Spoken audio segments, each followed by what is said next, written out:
Get your hands high like, put them in the skylight. Ashes to ashes, dust to dust. Take it to the top, competition getting crushed like. Get your hands high like, put them in the skylight. Ashes to ashes, dust to dust. Take it to the top, competition getting crushed like.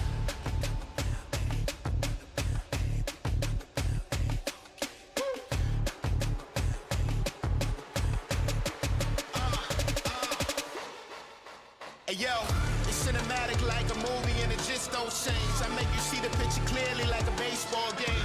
Know you heard of me, burn the track like a third degree. The plot is getting thick like DR trips after the surgery. That's word to me. Raise the highest bar to hyperboles. Mentally a genius and I'm fiendish, kinda sturdy, beat. The feet they all weigh, they saying they ain't worthy. The beat I just ate like Kobe's old jersey. Hey yo, it's one for the money and two for the show. See, I'm focused, they'll never let me go. Hey, you knows this, we never gon' stop. And you don't want no more, you. Hey yo, it's one for the money and two for the show. See, I'm focused, they'll never let me go. Hey, you knows this, we never gon' stop. And you don't want no more, you don't want no more. Hey yo, I'm a monster, they be knowing my steeds. My money come in bundles like when chicks be buying they weaves. And if I gotta battle you, then I'ma do that with ease. Like vacations up on the beach, by default, that's a breeze. I'm saying, Slate relaying, they got it. Flow in the pocket, they shoot like a rocket. I'm saying, nice with the metaphors and the similes. Sparks be the best up on the microphone, the end and beat.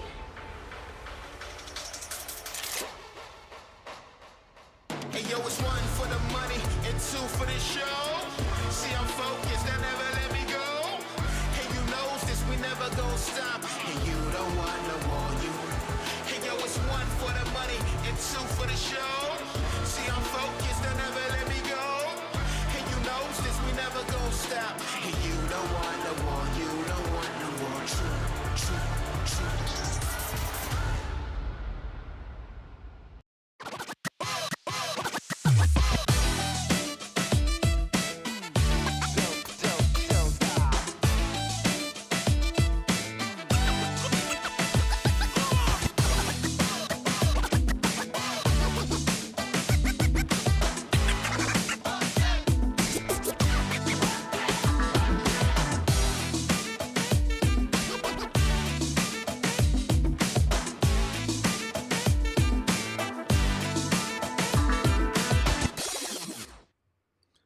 Hello, everybody, and welcome to Exotic Wagers ForeCheck Podcast.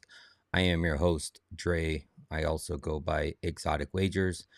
Thank you, everybody, for tuning in. I am going to be solo tonight, as Perlo cannot make the show tonight, but don't worry, I will be here. We have a small 5-game slate. Gonna try to make it not short and sweet, maybe an hour or so. But hopefully you guys in the chat be able to give me some good data and information. And once again, on this podcast here, it's usually Rico and Perlo's House of Exotic NHL Picks Frolic. But unfortunately, like I said, Perlo won't be here. So I'm just running a special version of the ForeCheck Podcast where we get into lines early and often and try to beat these books. But yeah, thank you, everybody, for tuning in. Like I said, it's going to be solo. I did reach out to JD to see if he wanted to join, but he is in, I believe he's in at the Vegas Toronto game tonight. So I'm sure he's having a good time. But what we'll do is we'll just run through what we kind of gave last night on the slate as what we thought was going to be good. Run down the games. Some of the games are live right now. And then I'll give you a quick rundown of what my official plays were. And then we'll get into tomorrow's slate. Like I said, tomorrow we have a small 5-game slate.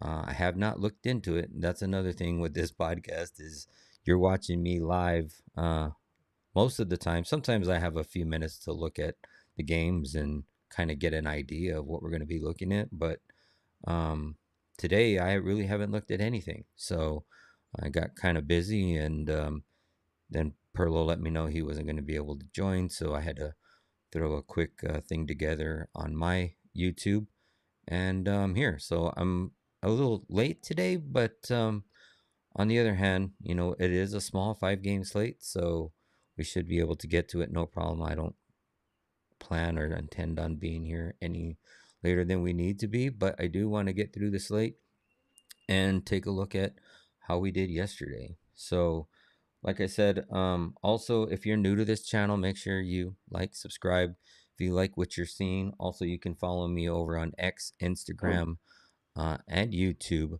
at Exotic Wagers, right there. But so yeah, let's get into what we were looking at today. So last night, as I went back through, thank you for that, Charles. Thank you again for everybody tuning in. So last night, we went down through the clipped version of our show, Perlo had to leave us mid show, so I kind of gave you what I thought Perlo was on. But I leaned Columbus in regulation. And actually, you know what? Let me just pull up the page of all the games, because kind of blind to what's going on since I'm going to be running this show solo. So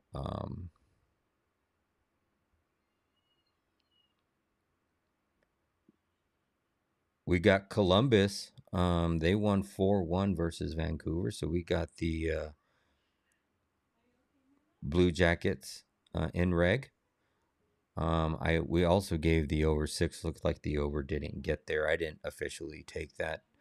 I'll actually let you guys know what I officially took here in a few minutes. Habs Sabres game was superb. Yeah, I didn't actually get a chance to watch a lot of the games, so I'm gonna actually go back. There's an app that I have. It's called like Recap or something, but it kind of gives you like a full review of every game that you want. You just click the teams that you like, and when the game concludes, it kind of gives you like a quick recap. You can also look on the NHL app, and they show you all the goals and kind of how the game went. But I'm trying to think of the name of that app that I was using. Let me see if I can find it. Oh, it is called Recap with 2 P's, RECAPP. But yeah, it's available for a few sports. If you're not able to watch any games, I usually look at that, and gives you a full kind of breakdown of how the game went and highlights. So it's pretty cool. So anyways, getting back to it, yeah, we gave out Columbus in reg, but we did not get to the over 6. There was only 5 in the game. I told you guys I was leaning San Jose money line, and if Tom Wilson wasn't in, regardless of who else was returning, I was going to take San Jose. So I actually didn't give that out as a play, but I did play it as a personal play. I actually caught it late, so the line got up all the way to like plus 170. I wanted to take it. I missed puck drop, so I couldn't give it out. I had some things come up, and then when I looked, it was plus 130, and it was still 0-0. So I had a 25% boost on MGM for a single bet. So I ended up boosting it up to like 163, and I just bet like $50 on it or something personally, because I said I was going to take it, so I wanted to take it even though I didn't officially give it out personally. But they ended up winning 3-2, and I was kind of mad because I think Washington scored first. I was like, man, if I would have waited 5 more minutes, I could have just bet them live and caught them, after they scored. I kind of was waiting, and the whole first period went through and nobody had scored. So, and then right away in in intermission, I think it was, I took them, and then right in the early second period, Washington scored, and I didn't look to see what the live line was at that point. But then Sharks, I wasn't watching the game, but I got the notifications that they netted 2 almost back to back. So, and at that point, it was 2-1. Looks like they ended up winning 3-2 in regulation. So that was a good bet.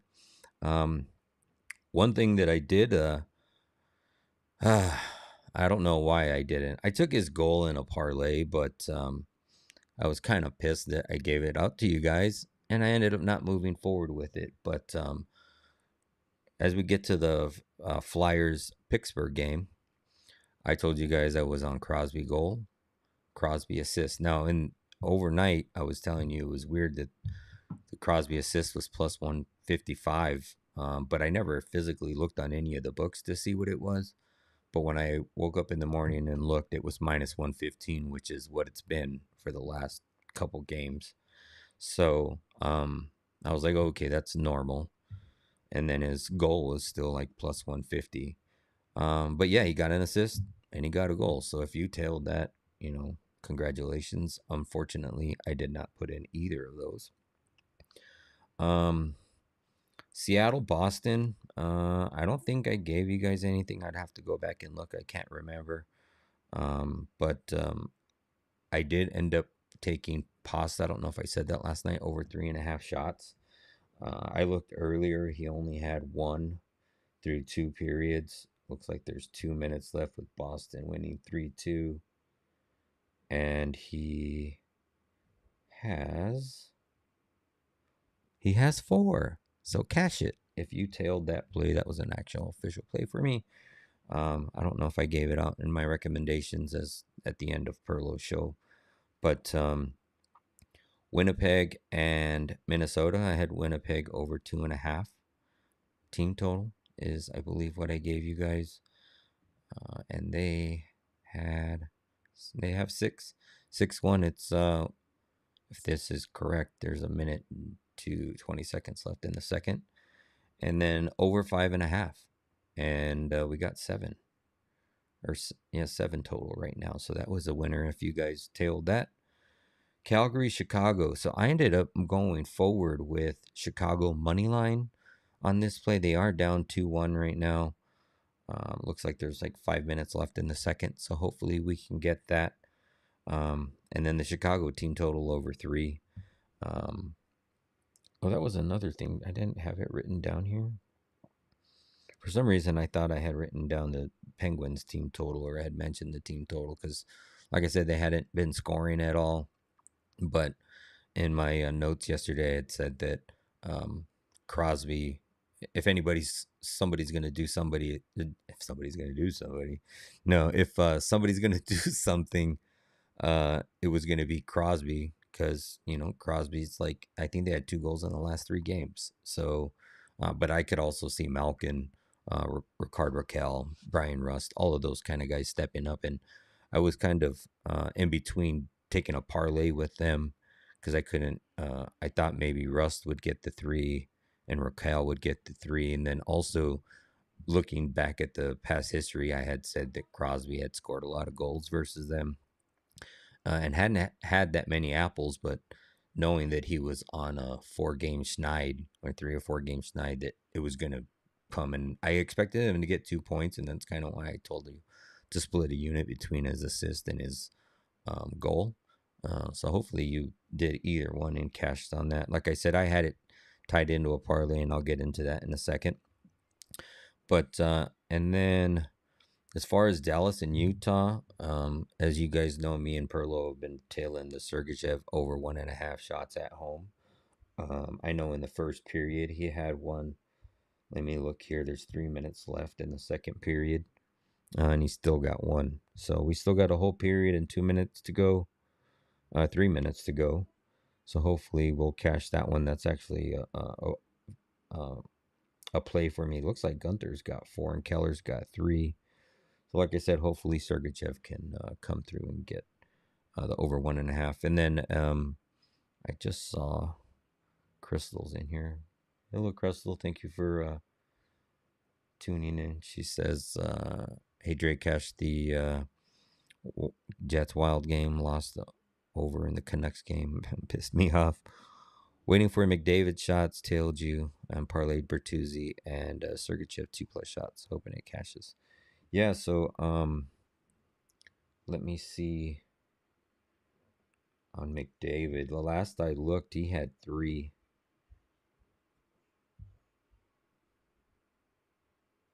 Yeah, he's still got 3. So hopefully that comes through. We just need 1 more. It is a 0-0 game, so hopefully McDavid will do something. And then as far as the Toronto VGK game, I said I had leaned VGK. I believe they are still down. 2-1 it shows on my computer. Sorry, 2-1 it shows it on my computer. 3-1 it shows it on my phone end of the first period. So we'll see how that turns out. Wild goal. 6-2 in the Jets game. It looks like we just had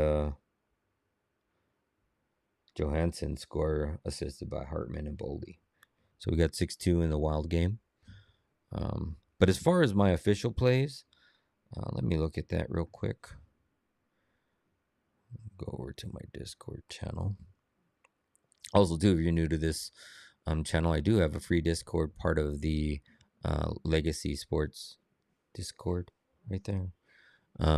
There is 4 or 5 cappers. I think we have 4 right now, but yeah, I do hockey and a little bit of golf.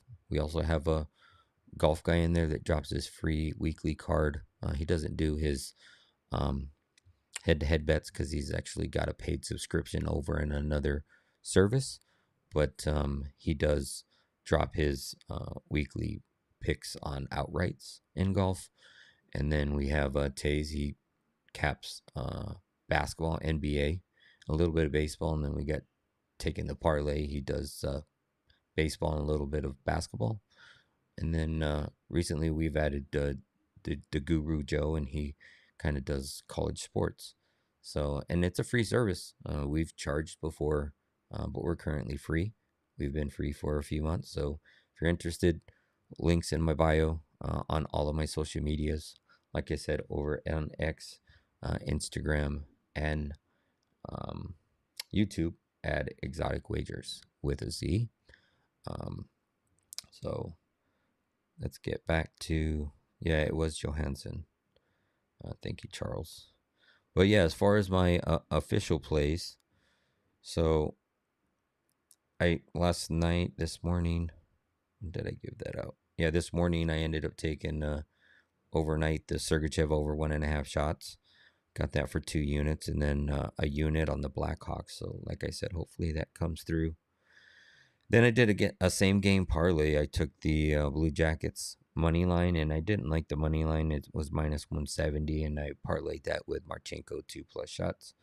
I think the last I saw he had 3, may have had 4. I know he did have a goal. So that came through. We got that at minus 115. I could have actually had 3. His numbers looked for 3, but I just wanted to make sure. And you know, I took that right after I saw Merzlikins confirmed, and it was a little sketch for me, I would say. But you know, just the Canucks are so bad. I felt like if maybe we could get a decent game out of Merzlikins, that Columbus would come through, and they came through. So I was happy about that, and I was just kind of gonna sweat out to see if Merzlikins was gonna give up any goals, and I think he ended up with just, how many did he end up with giving up? Let me see. I think he only gave up 1.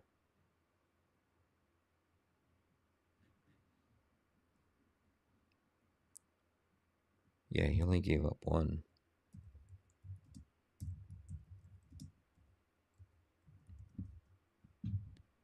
Hold on just a second. I want to look up something here.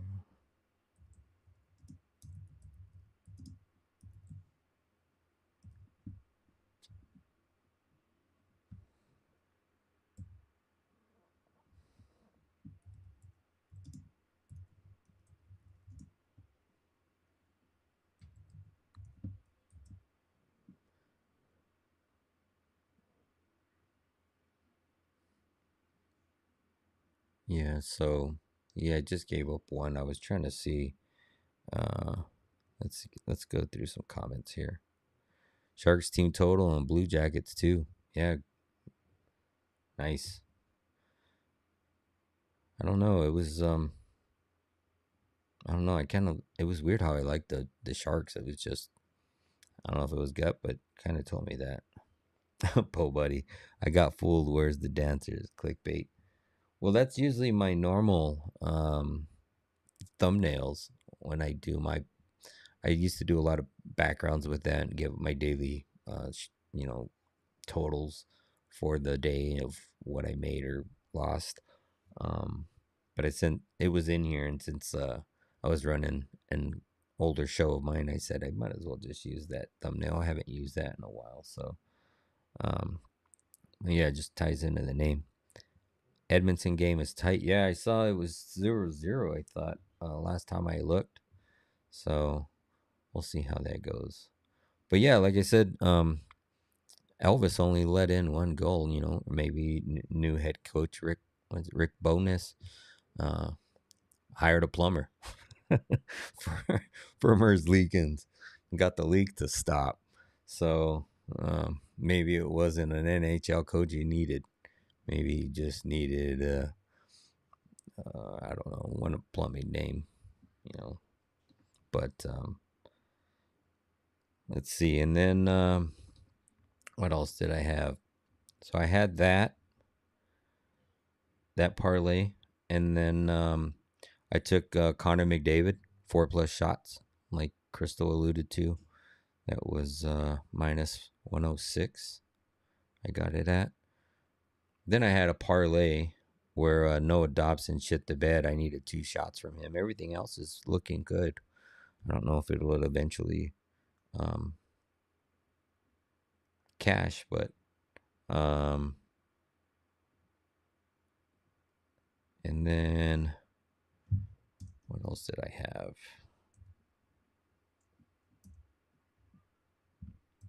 Sorry, I'm switching between PCs here.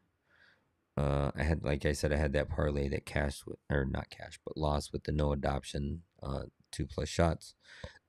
And I had mentioned David Pasternak over 3.5 shots. I just checked; he had 4, so we're gonna cash that.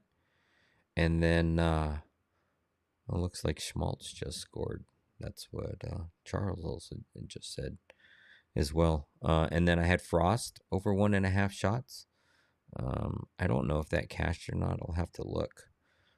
But yeah, those were my official plays for today. And like I said, hopefully we can get you guys some winners for tomorrow as we go through the slate here. Yeah, Schmaltz goal. So, well, I guess we can. I didn't timestamp none of this, but maybe I'll try to do that when I post. Well, it's gonna post on its own, so we'll see. But I guess we can just get into tomorrow's slate, start going down this 5-game slate, and see what we come up with. So, like I said, or earlier, thank you everybody for tuning in. All let's see how many people are in here. All 12 of you, thank you for tuning in. I am streaming on YouTube and X at Exotic Wagers. Me and Perlo are usually on my channel on Tuesdays and Saturdays. Every other day we are over on Perlo's channel, which is Perlo Wisdom. You can find him at YouTube at Perlo Wisdom. If you want to tune into this show any other day of the week. So, all right, let me get my screen share set up. See if I have the one where it's just me. I do. All right, gonna have to fix this though.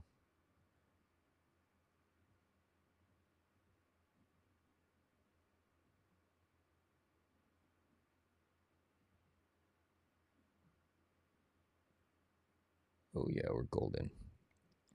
We are golden. So like I said, we have a 5-game slate tomorrow. Let me go back real quick and kind of just look at that. We got Florida, Carolina, San Jose, Detroit, Tampa Bay, St. Louis, Nashville, Colorado, and Anaheim, LA. So some interesting matchups. I'm definitely intrigued by this LA Carolina game here that we got at 5 p.m. puck drop. But without further ado, let's get into it. I'm going to go ahead and timestamp this real quick too. I might as well.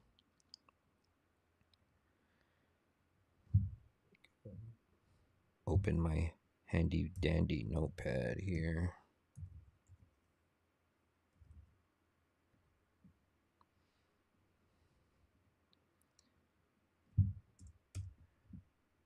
And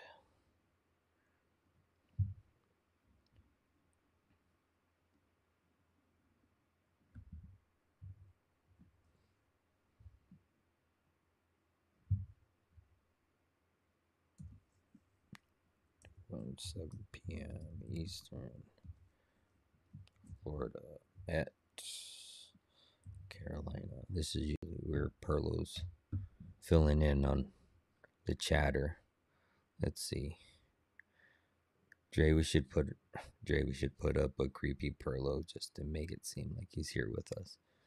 You know what? I agree with that. If this happens again, I will make sure that I get a creepy Perlo to creep you guys out. But that's kind of a good idea. I can have like a stand-in of him. A mannequin with the bottle of Jaime's. Yeah, for sure. Maybe hanging out in a kiddie pool or something. All right, how about you guys want a little bit of background music? How about that? I forgot we did that last time.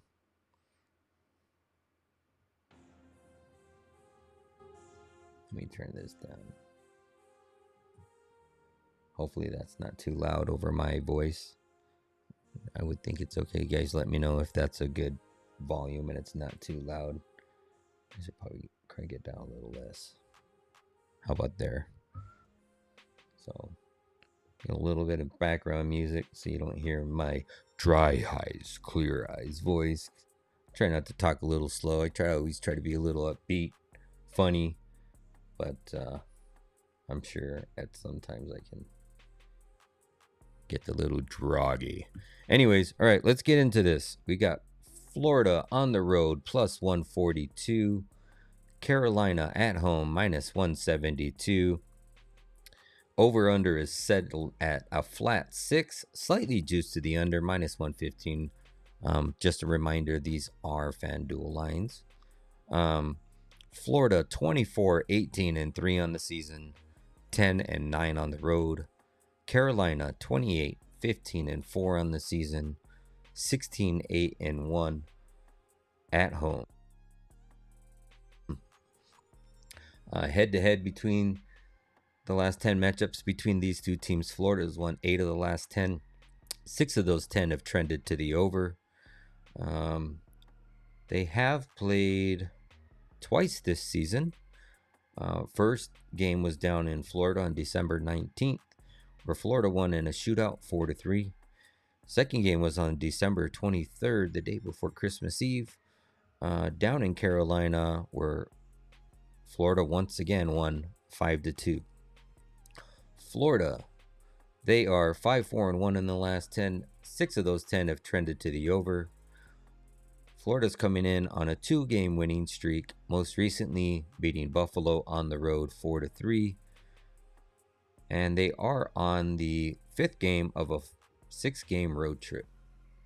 Carolina 5-4-1 in their last 10, dead 500 to the over-unders. Carolina coming in on a 2-game losing streak, most recently losing to St. Louis at their barn, also losing to Detroit 3-4 in overtime.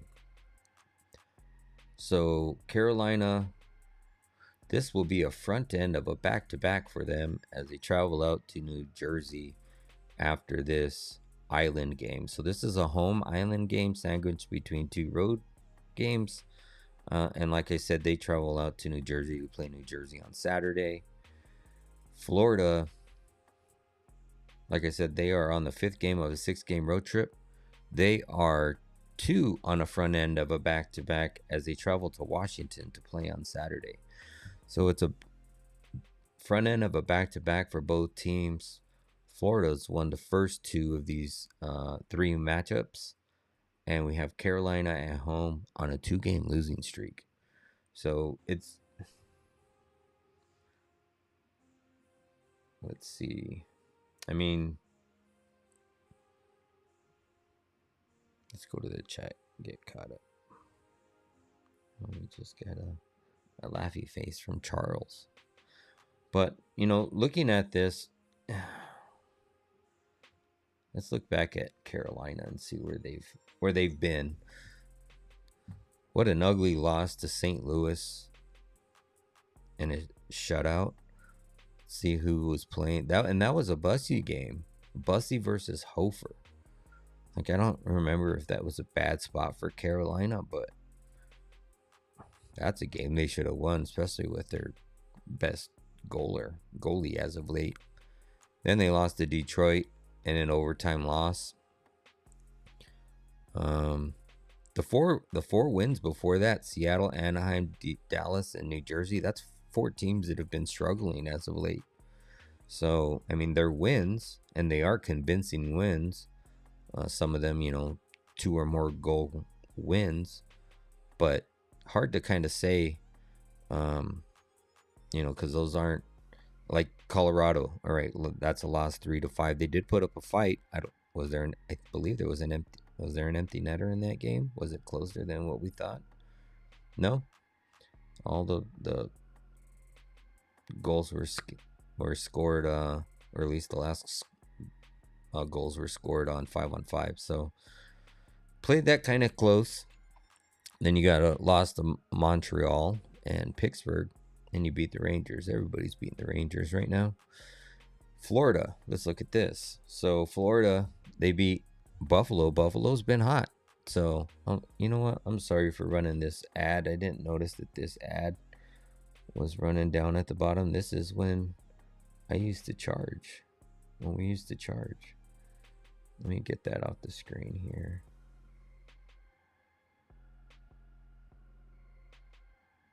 Let me do this real quick.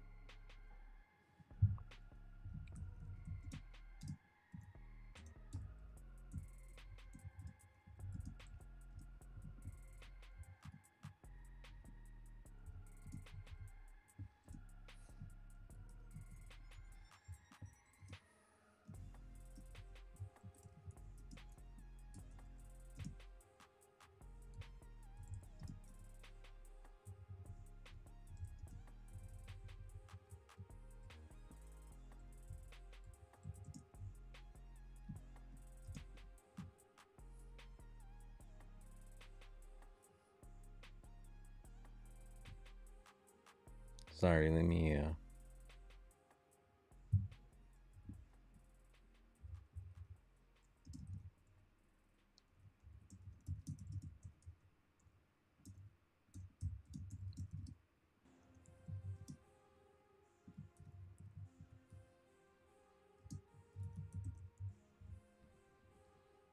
sorry about that, everybody. All right, let's see. Kiki says Carolina, first period. Panthers, both wins have came in the third. I could see that. But getting back to Florida here, like I said, they beat Buffalo in Buffalo, and Buffalo's playing well, 4-3. I remember that game because originally I was leaning Buffalo, a UPL at home, and then they made the switch and they went with Ellis. Yeah, Ellis.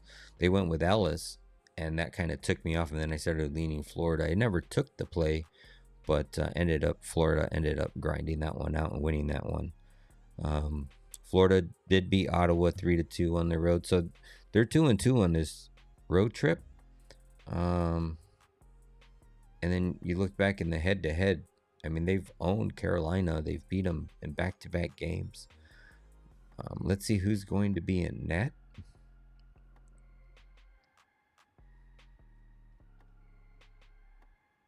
So over on RotoWire, it looks like it's going to be Anderson.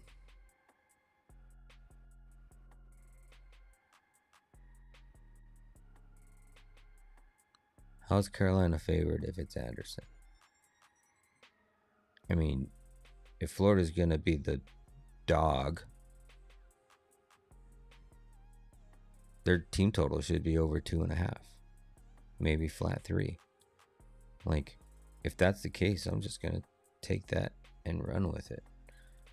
Oh, okay. So over on left wing lock, it looks like it's Sergei and Bussy. So, I mean, Bussy's back. He did have a horrible game last game.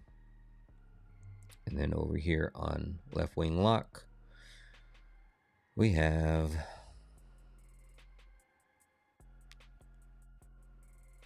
am I blind to this? Oh, Markstrom. No, that's not. What is going on here? Give me 1 second.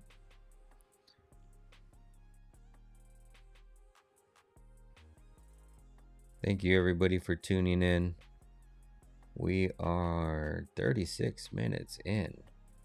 Good luck on an hour, Exotic Wagers.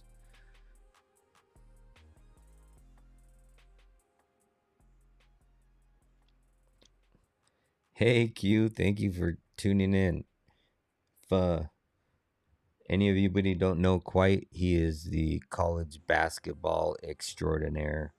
Very good capper over on X. Also part of the Captor Collectives. It's the Capper Collectives. But yeah, you can find them over on X. He is an amazing capper. Somebody that I definitely back. And has been a longtime friend. I think I met him right around, I think it was like 2020, right when Spaces started on X. And yeah, we used to get on Spaces and talk sports throughout the late hours of the evening with a whole bunch of us. But yeah, good times. Thank you for tuning in. Great work you've been doing over there on Capper Collective. So I don't mind backing good cappers. There's a lot of bad ones out there. So anytime I can promote a good one, I'm a free service. So I could care less who leaks my plays, whatever. But yeah. Yeah, I appreciate you too, Q. Thank you for tuning in. Maybe one day I can get you on here. We can talk some more sports. But yeah, so I mean, every site is showing a different goalie. So, and like I said, these RotoWire left wing lock goalie post, they're just going off of what rotations have been and what the B writers write, and they're kind of taking a guess just like we are. So a lot of the times, like, you'll see me and Perlo go back and look at the rotations of the last players to see, because sometimes, they'll play a goalie 3 times and then they get a break, and then you'll have those one-off rotations where they're playing a team that the goalie used to play and they want him to face his whole team. So it's really dependent upon that and injuries, and there's a lot of thought that goes into that. So a lot of the times we try to make our own guesses too, but a lot of the times, if you see all 3 sites projecting the same goalie, you probably got about I would say 80% chance that that's who it's going to be. And then sometimes you'll get very late into the day of the game and it'll be 30 minutes before puck drop and you still don't have a confirmed goalie. And then that's when you start kind of getting a little weary of, okay, is it not going to be this person? And sometimes, they got injured. But a lot of the times the B writers, so the B writers are the ones that feed these services, and, they're there for the morning skate. So you got the B writers show up to the arena early in the morning, sit in the stands, and they watch. And as they watch, they're sitting there on their phones and they're updating their X. And those X streams are feeding right into these pages that kind of give you updates. So I've had, like I always tell you guys, I've had the most luck with left wing lock. I pay $3.99 a year. It's like $4, not $3.99, not $400, $4. And I get push notifications to my app, and it tells me every time a goalie's confirmed. And so far, every time I've gotten a notification, I check all the other sites. They haven't been updated, and left wing lock's been the best for me. So like, and most of the time, if they are confirmed, it is confirmed on left wing lock, and they don't rarely post somebody that's not confirmed. So that is a good site for me anyways. I've had the best luck with it, and like I said, I just keep the post notifications on because unfortunately I do have a day job and I get tied up in other things. So anytime I can get that notification of when a goalie has been confirmed, then I can usually beat the line before the line moves. So we did that the other night with Tampa Bay Lightning, over 3.5 goals. It was like plus 105 or 110. And I said it in the night before stream that if we got an early notification that it was going to be Arison and not Vladar. Vladar actually got hurt yesterday in that game. But if it was going to be Vladar, not the Lightning game, but yesterday's game, we could possibly hop on the Tampa Bay team total early before the line moved. So I got the notification early in the morning it was going to be Arison. We hopped on the, I think it was plus 110. And I believe it ended up closing like it was still a good number, like minus 110. But we got a good number on that, and we beat the line. So because it ended up being Arison and not Vladar. So anyways, looking at this, yeah, on goalie post, it's showing Bobrovsky and Bussy. So we got Bobrovsky and Bussy. We got Bussy and Bobrovsky. So the only one that's not showing that is Anderson. If we look back at the rotations on the goalies, this is all stuff you can find on covers as well. This is what I give you when I give you guys down the lay of the land or the rundown of the slate. I take it straight off of covers. So it's a website that I use very often. So looking at the last 4 games, Bobby's played 4 straight games. And then if you look over on the Carolina side, we've had Bussy Anderson. So they've been on a rotation. They did have a day break today after that St. Louis game for the travel, because they're back at home. Like I said, they're, I think, on an island game at home. So there's a good possibility it might be Bussy, but like I said, they had a couple days off. So one thing you can look at too is if you go to Carolina, look at their past results, tells you right here who's been in goal. So you got Bussy had a back-to-back here. Then you had Bussy on a single game, 2 back-to-backs. So, I mean, so they're all right. Let's look at this. Another thing that you can look at, we just talked about. Both of these teams are on the front end of a back-to-back.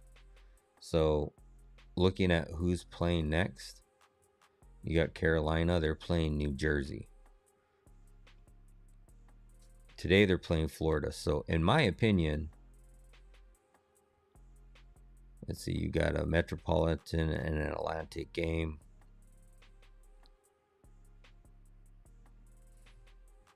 So, I mean, Carolina's got a divisional game on Saturday. Florida, in my opinion, is the harder matchup.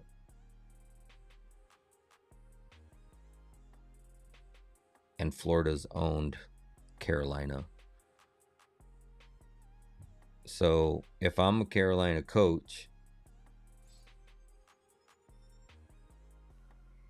do you put Bussy against Florida hoping to get that win and then hoping that your backup goalie, which is Anderson, to get the divisional win against New Jersey?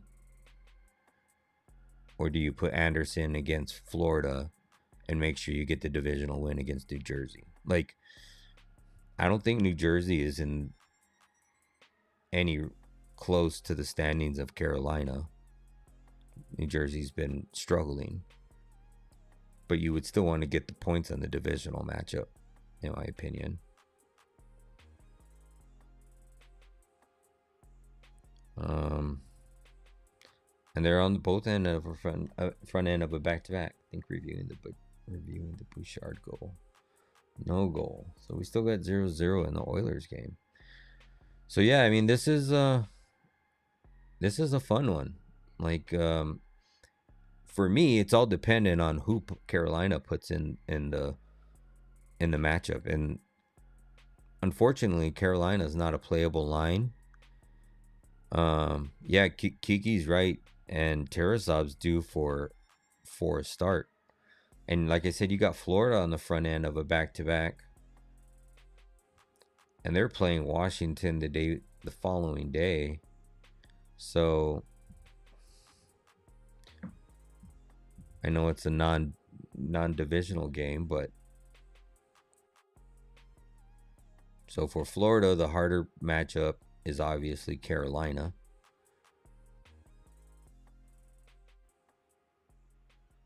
How many games has Carolina played? I mean, how many games has oh, I gotta go up here and do this. So we're gonna look at the rotation on goalies. So Bobby's played 4 straight. If we look back on the season,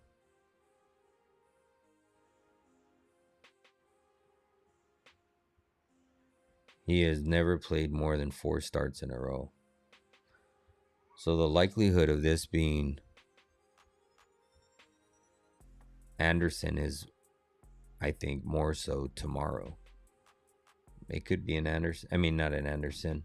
Tarasov start tomorrow.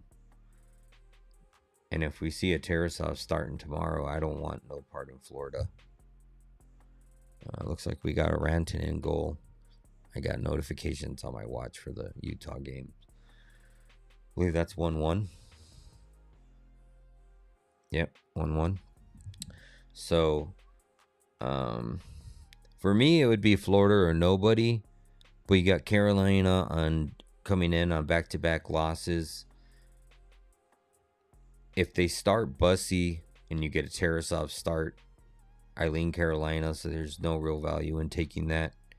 If it's Anderson, regardless of who Florida's playing, I'm probably going to take just the Florida team total and try to get it at a flat 3.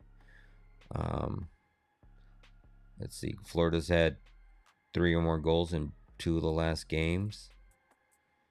And looking back against a team that they typically own, they've had 3 or more goals in every game but the 2 losses. So, and looking at Carolina, last game in Carolina, Florida won. Florida won. Florida won. Florida won. So at least going back 10 games, Florida's won all 5 games in Carolina. Even with the Tarasov start at plus 142, I might be intrigued to take Florida here. Do we got any injuries to look up here? Oh, did they call back the goal on Rantanen? Oh no, it's there now. Yeah, so if it's Anderson, I'm probably just going to end up taking the Florida team total. And if it's anybody else, I may just pass up on it. I'll definitely look at props in this game. Let me see what we got here as far as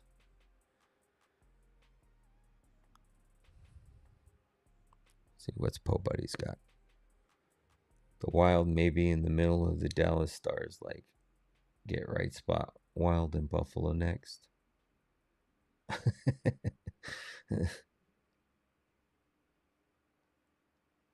12:30 start. That's on the Saturday slate, I would assume. Wow, that's 10:30.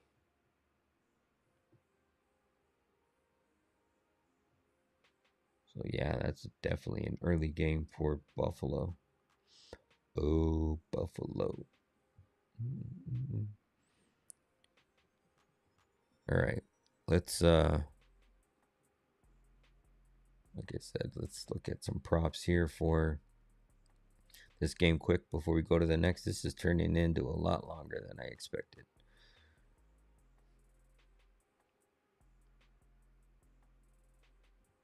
I'm just going to look real quick because I don't know if there's a whole lot of props out yet.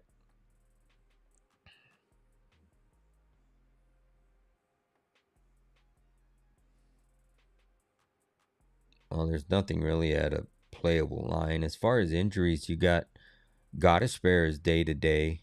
Looks like he got hurt last game, so he's a game time decision for Friday due to an apparent illness. So, man, that illness has been going through everybody. I was down and out for like 2 weeks. You got Noah Phillips. He is due to return tomorrow. Although it says he has no timeline for a return, but that was on the 15th. But on RotoWire it does show that his projected return day is tomorrow. And then we got William Carrier. He'll be a game time decision for Friday as well. Over on the Florida side, we still got Marchand.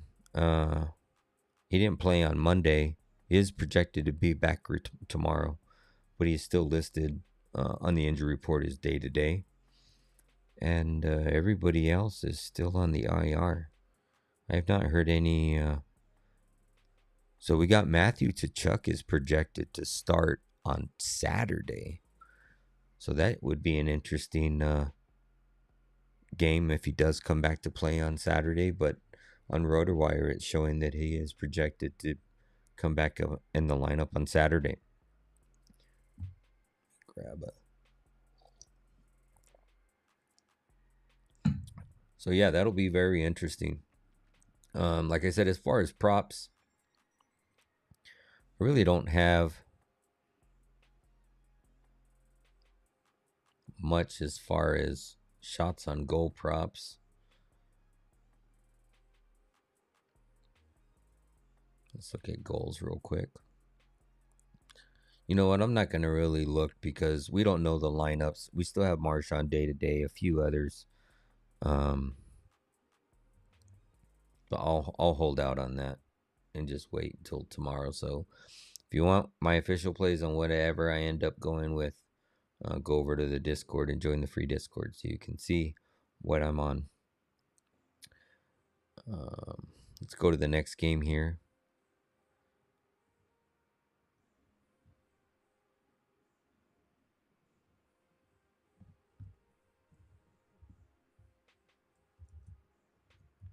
Which is San Jose at Detroit. And this is also a 5 p.m. game. Okay, we got San Jose on a back-to-back plus 176. Detroit minus 215 at home. Over-under is set at 6.5. Slightly juiced to the under at minus 122. San Jose 24-19-3 on the season. 11-10 on the road. Detroit, 28-16-4 on the season. 16-8-1 at home.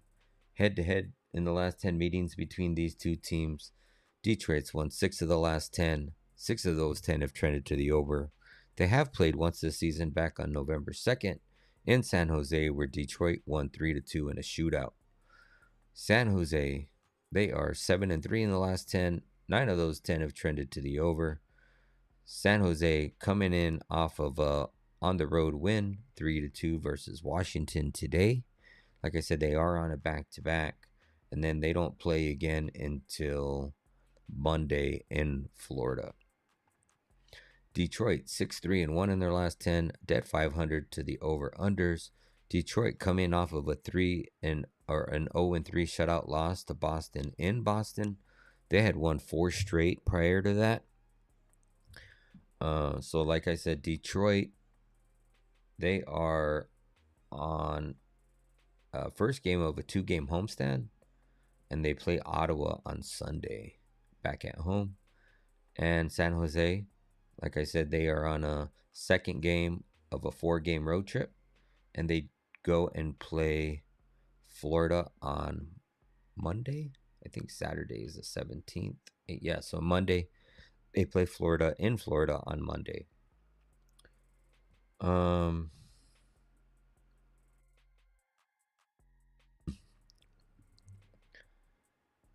Looking back at this, San Jose played great today versus Washington. They did get their ass handed to them in Vegas 2-7, but Vegas is starting to trend back very well. They beat Dallas 5-4 to overtime. They beat LA 4-3 in overtime. So they've been grinding out some wins.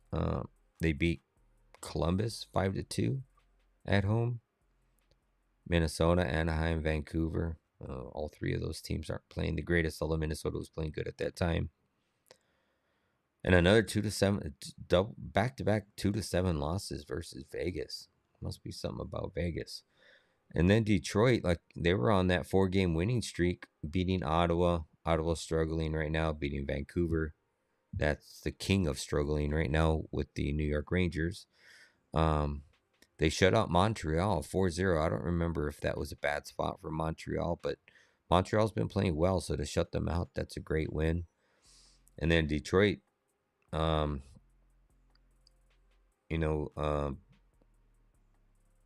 beating Carolina 4-3. That's another good win for them. I don't remember who was at net for Carolina.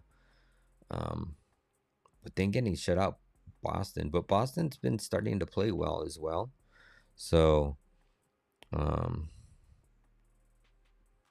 Sergachev, only one shot on goal, 15. All right. Well, hopefully we'll get a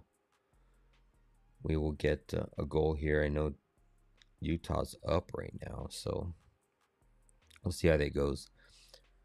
Sharks back-to-back off of a win. Yeah, I don't have the stats on that on back-to-backs for Sharks.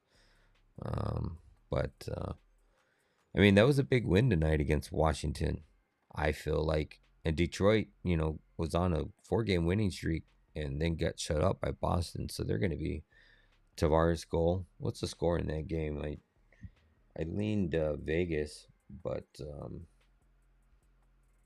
I didn't take anything on that game.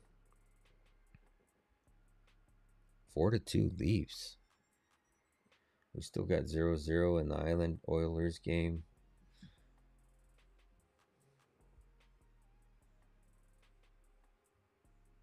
Looks like McDavid's got 4 shots. I swear I saw somewhere where Crystal said, oh, right here. I hope there's no stat correction either, but given that it's been a few minutes since you said that, and I'm looking at the score bet app right now, he's still showing 4, so hopefully that holds. That'll be a good play there. As far as the Flames and Blackhawks, it's 3-1. Doesn't look like 24 seconds. I'm not gonna.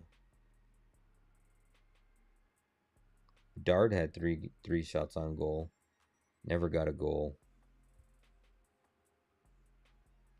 I had Frost for 2 shots. He has 0. Well, if you've been following me too on this Sally's Train Show on IG, I was on a 5-0 winning streak, but I lost yesterday with Matty Beniers over 1.5 shots. And it looks like the Blackhawks ain't going to get there today either. Unfortunately. That's a bummer, but I guess I can't win them all, right? All right, we got Nedeljkovic and Gibson expected. Didn't Nedeljkovic start today?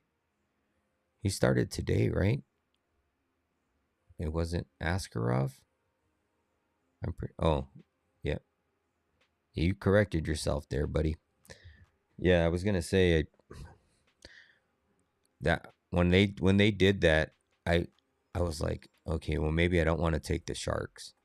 And then I looked back at the numbers, and even though Nedeljkovic is the backup, He's been playing pretty good versus Askarov. Askarov's been very leaky. It's kind of like the same situation you got right now in Calgary, because you have Wolf, which is the starting goalie, and I had mentioned on yesterday's show that he had given up like 4 or more, like, I don't know, in 5 straight games.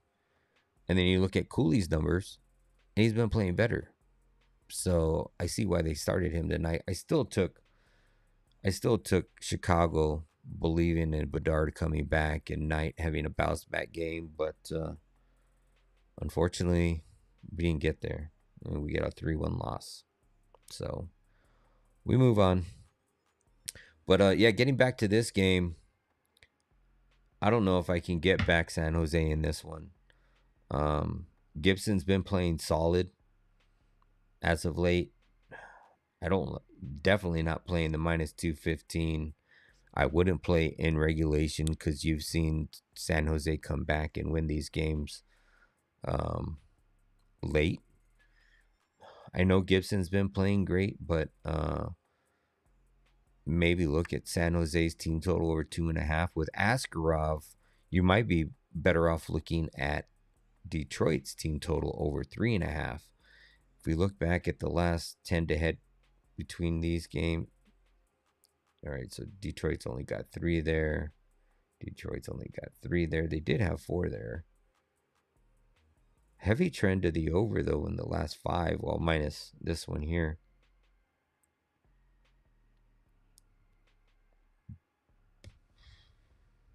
So you got San Jose 9-1 trending to the over, and then you got Detroit on a dead 500. But in the last 10 matchups, 6 of those 10 have trended to the over, and 4 of the last 5.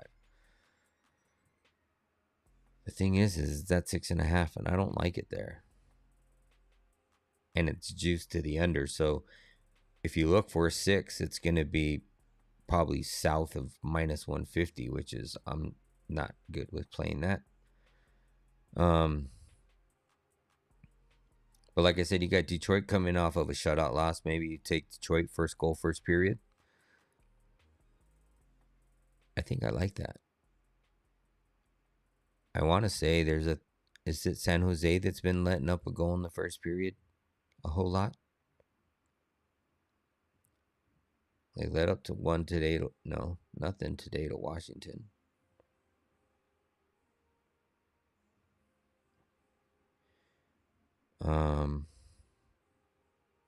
Looks like they led up 2 to Vegas there. 2 to Dallas there.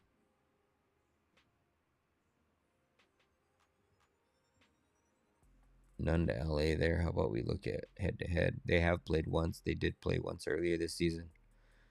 Nothing there. Here's something else that we can look at too. Go over to NHL.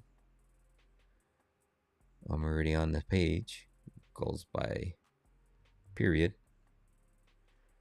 Goals in the first period. So Sharks are 9th in the league for scoring a goal in the first period. Now, this is overall season. This isn't recent form. And if we look at goals allowed, they are number 1 in the league. Most goals allowed in the first period.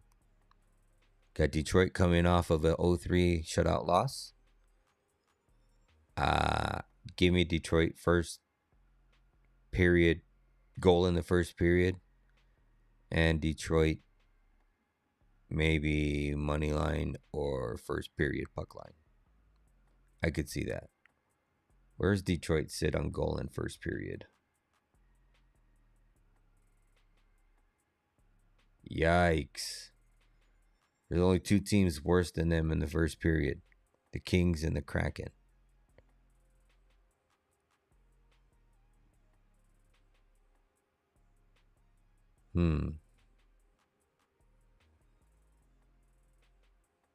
Yeah, I don't know about that. I'll have to look more into that, but I don't want to keep dragging this along. So, as far as props, let me look at that real quick and see what we can get into. Let me also get back to the comments here. Looks like Sir, yeah, cashed over 1.5 shots on goal, 942. Hopefully there is no stat correction. I agree with that, Poe Buddy. Hopefully we can. What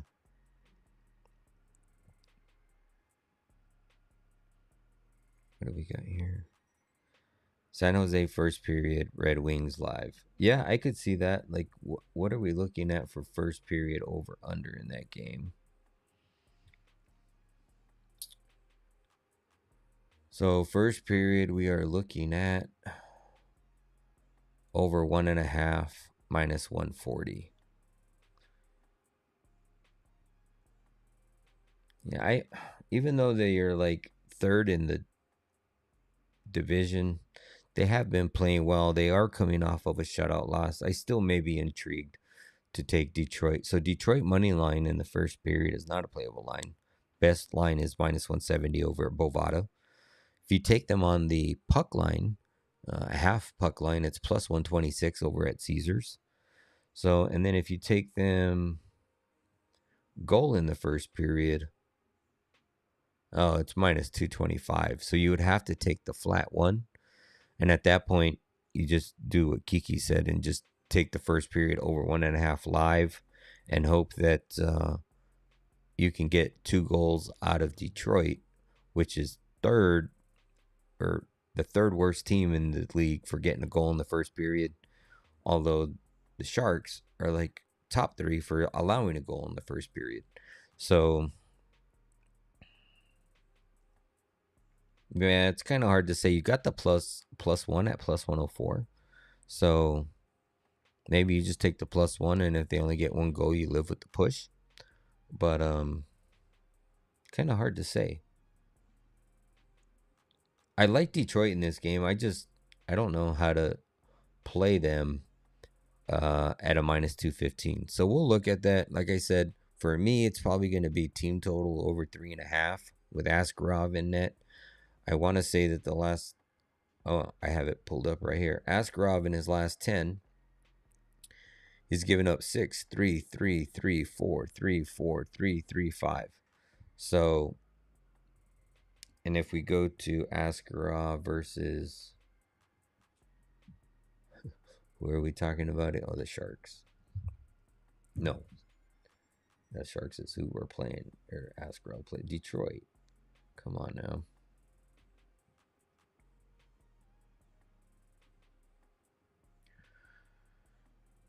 So Askarov's never played Detroit, but yeah, he's given up 6, 3, 3, 3, 4, 3, 4, 3, 3, 5. And then you look back at Detroit's last couple games, they've scored 4, 4, 5, 5. So, and you got Sharks off of back-to-back. I would just take Detroit over 3.5. Let's see what that line is.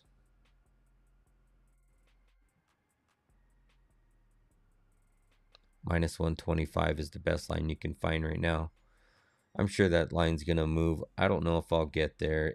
You definitely know it's going to be Askarov on the back-to-back with Nedeljkovic. So I would say that if you like that, I don't know if I'll get there this night. If I do, I'm going to probably put it out tonight because that line's going to move.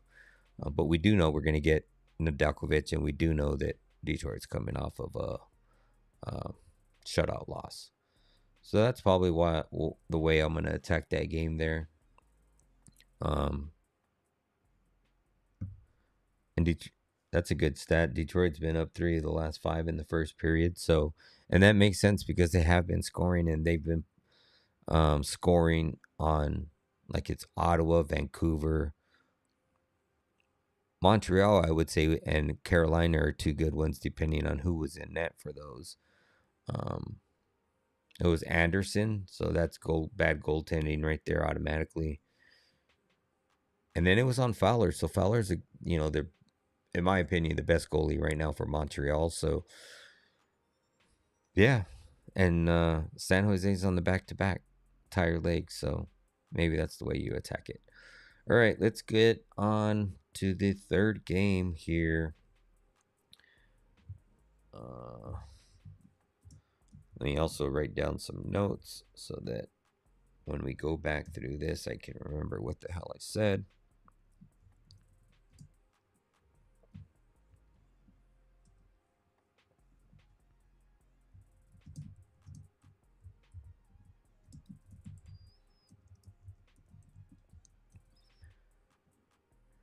Let's get a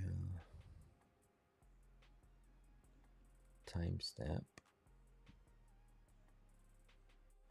10:30.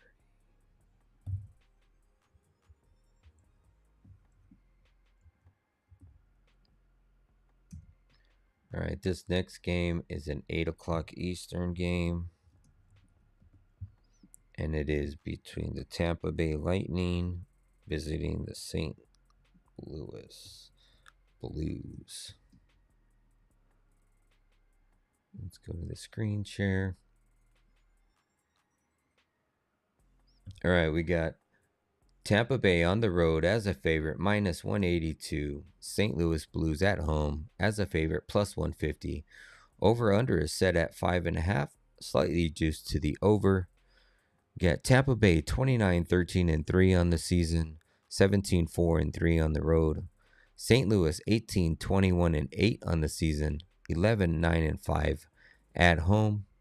Head-to-head between the last 10 games between these two teams, Lightning has won 6 of the last 10. They are a dead 500 to the over-under.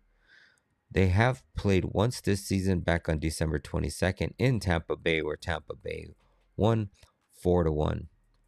Tampa Bay, they are 10-0 in their last 10. I believe they are 11-0 in their last 11 games. 6 of those 10 have trended to the over. They are coming in, like I said, on a 10 or 11 game winning streak. They are on the 4th game of a 5-game road trip, and they do travel to Dallas to play Dallas on Sunday. St. Louis, 4-6 in their last 10. 4 of those 10 have trended to the under. They are coming off a single shutout win versus Carolina. This is a huge win for them, as they had lost 3 straight prior to that. They also, too, play on Sunday versus Edmonton. On Sunday. So, slight look ahead for St. Louis, just playing Edmonton, in my opinion. They are on a second game of a 2-game homestand, and then they start a road trip with Edmonton. Got Tampa Bay coming off of a shootout win 2-1 versus Pittsburgh.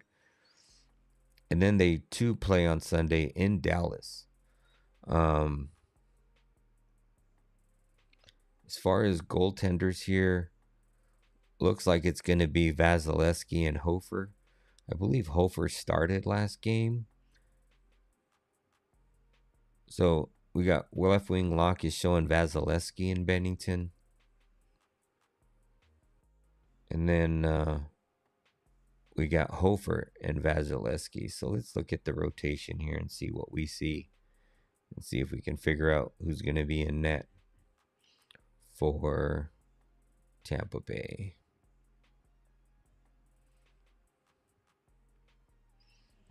So we've had Vasilevsky, Johansson, Vasilevsky, Johansson, Vasilevsky, Johansson.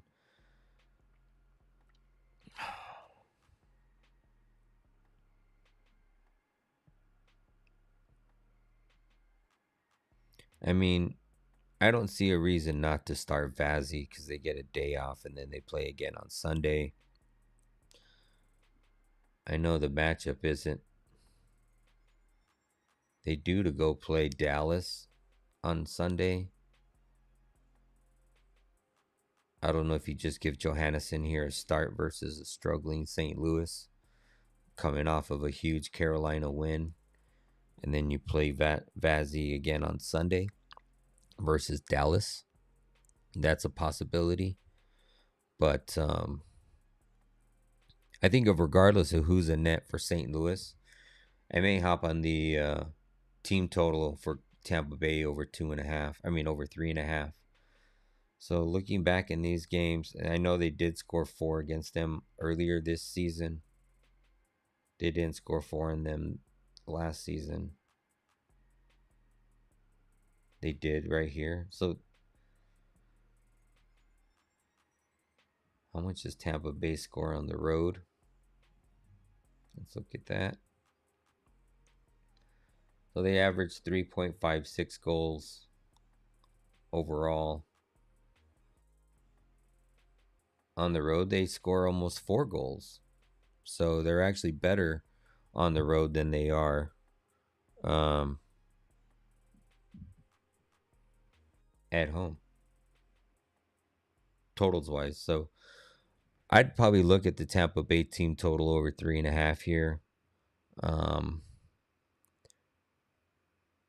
Hofer is the better goalie, but if we get a Bennington sighting, even more so better.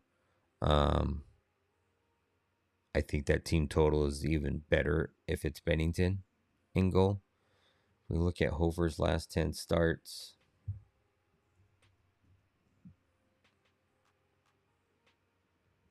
We're looking at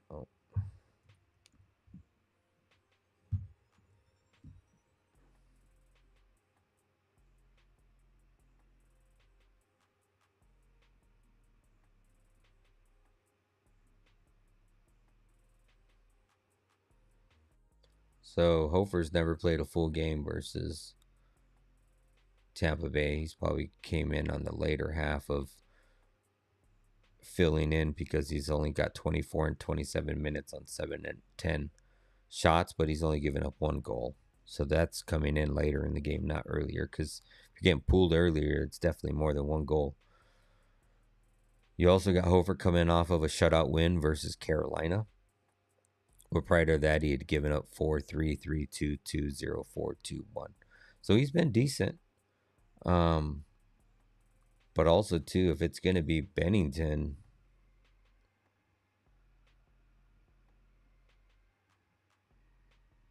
I think it's just a worse matchup for them. So, as for right now, I lean Tampa Bay.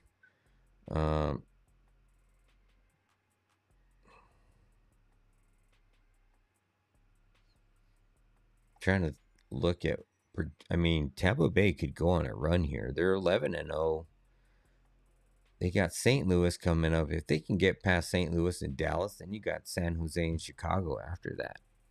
That's almost like a 15-0 run there if you can get past these two. I would be more so trying to get past Dallas, although right now Dallas is losing against Utah.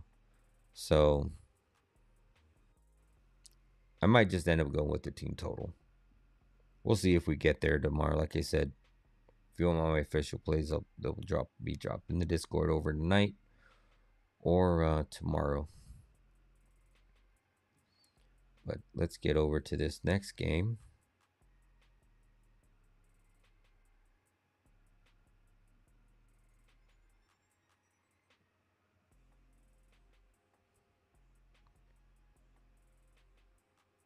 Team total over extended.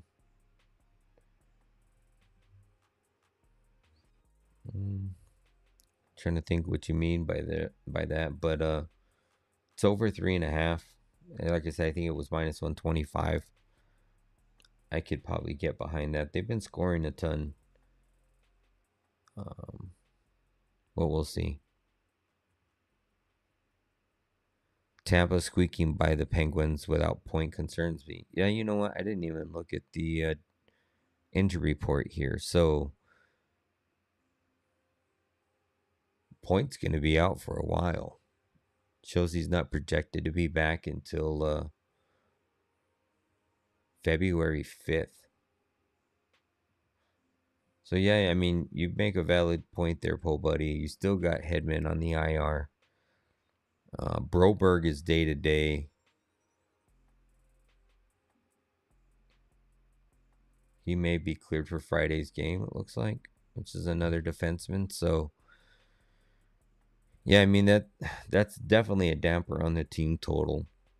I still lean Tampa Bay, but at that minus price, I don't know if we can get there. We'll see. We'll see where we get. But, yeah, I'm going to put down team total, but I don't know if I'll get there. But I do lean Tampa Bay for sure. St. Louis has just been struggling, in my opinion.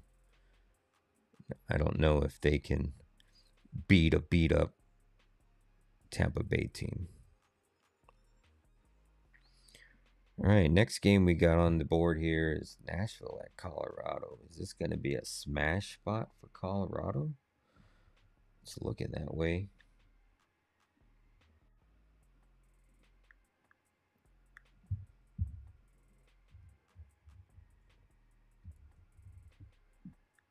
Let's see, we got Nashville visiting Colorado.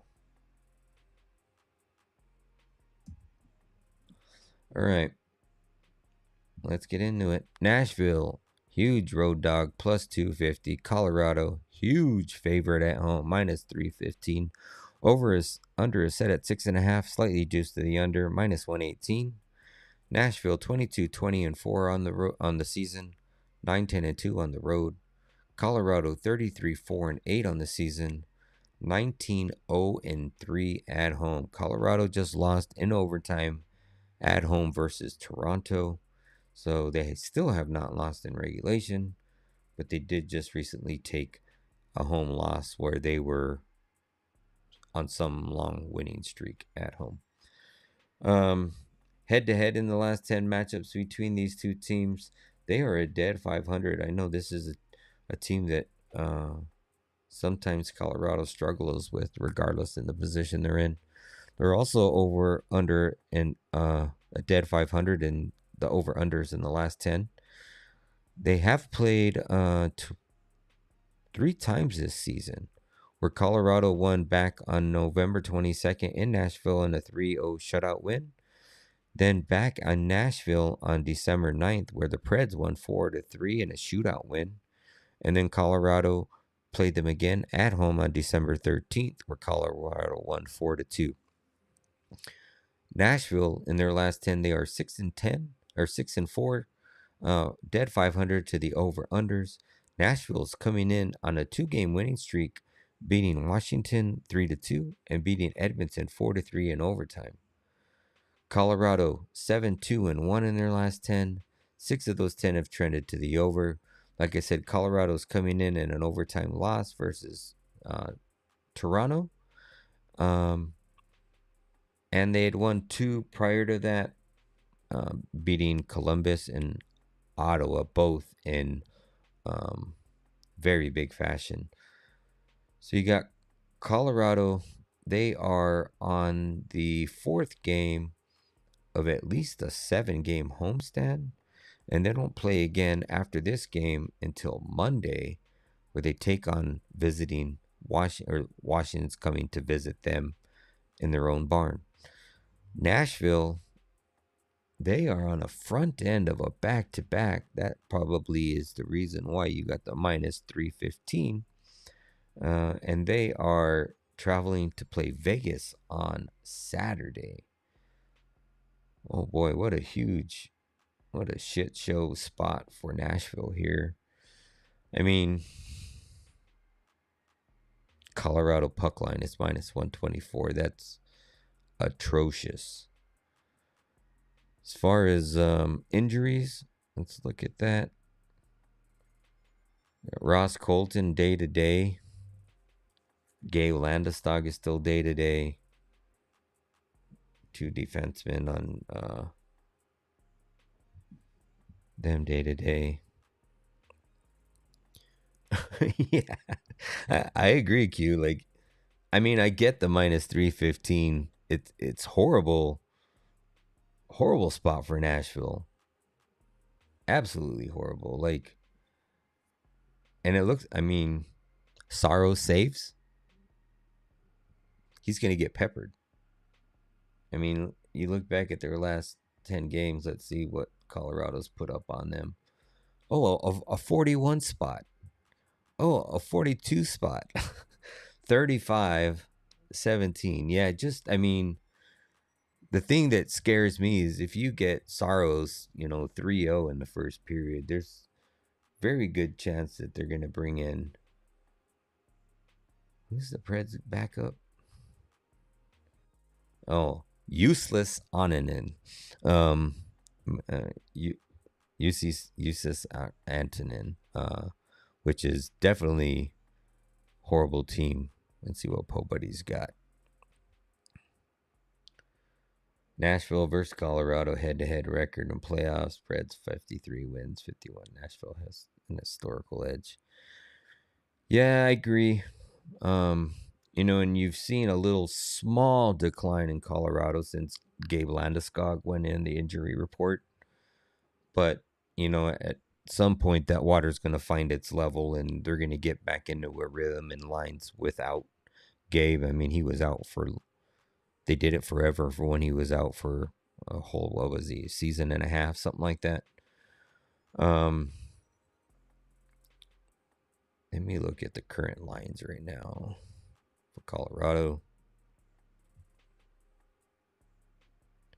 So it looks like you're going to have... So Ross Colton is day-to-day, but it looks like they got him slotted in the second line with Brock and Big Val. And then you got Natchez and McKinnon. And so that top line is just going to work. I hate to say it, but they're going to put some work in tomorrow on Nashville. Natchez and Nate Mac 1+ points in Avs money line. Yeah, that is probably a playable price. I agree with that. And if the Avs are winning, they're probably both going to be somewhere in the point lineup. Avs usually look a little bit Slate versus Nashville for some reason. Can't really give the Prince much credit for that, though. Yeah, it's usually a bad game from Colorado versus a good game from Nashville. I mean, if you look back at the Nashville, and they're coming off of like back-to-back wins, which doesn't happen very often for Nashville. I mean, they were playing great in that one run like 2 weeks ago. Like, I was like, where did this Preds team come from? They were playing great, but 0-3 lost to Chicago, lost to Seattle. Although Seattle's been playing well, I think they've actually get a little bit more credit than they've actually been.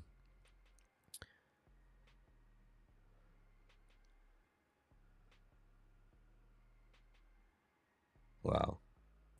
Yeah, I mean, I get it, but do you take them to lose and over? What do? You take Nashville to win in overtime? Colorado hasn't lost an in regulation game at home. I mean, we look 1, 2, 3, 4. At least 4 of the last 4 home games, Colorado hasn't lost at home. And this could be the one game, Po Buddy. I mean, I agree, but it's just a bad spot for Nashville. They're looking ahead to Vegas. Like, yeah, I agree with that. I mean, that Po Buddy probably knows that the metrics for Colorado in the first period at home are like through the roof. I remember at one point they were like 13-1 to score in the first 5 minutes at home.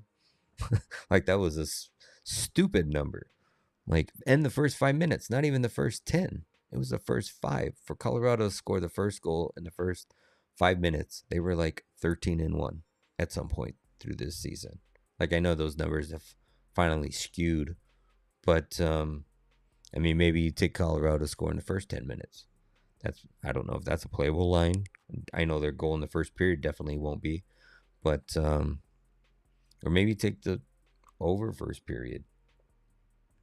Like, I know these games have kind of been tight, but like, look at the Nashville Colorado game. In this last one, they scored 3 goals and it ended up being 4-2.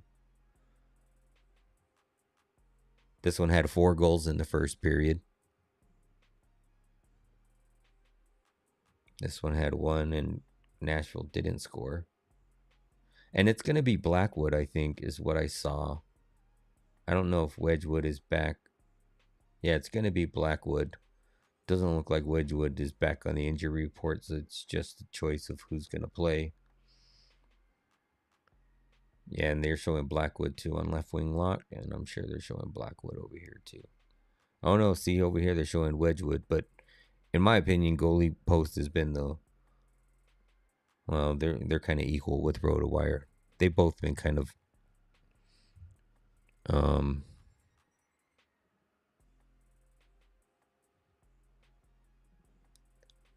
we live we like a line on Blackwood.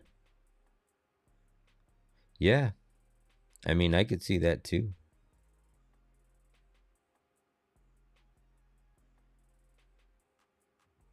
Yeah, I could definitely see that.